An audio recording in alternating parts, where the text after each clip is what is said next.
Në zgjedhjet e 11 majit, partita vogla jashtë elitës politike arriti një sukses historik duke siguruar rreth 155.000 vota dhe të paktën 3 deri në 7 mandate deputetësh, sfidë kjo për sistemin dypartjak të dominuar prej dekadash nga Partia Socialiste dhe Partia Demokratike.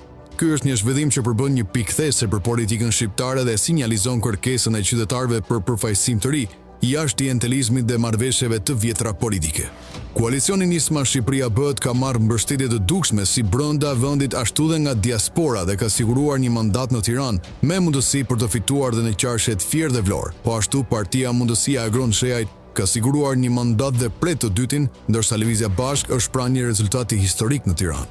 Kjo rritje pa precedent e votës për të veçlit vjen përkundër një sistemi të dizajnuar për t'i përjashtuar ata nga gara. Megjithatë, edhe pse ka marrë rreth 10% të votës popullore partitë vogla, nëse përfaqësohen më pak se gjysmë e mandateve që u takon në mënyrë proporcionale, për shkak të sistemit rajonal që favorizon partitë të mëdha.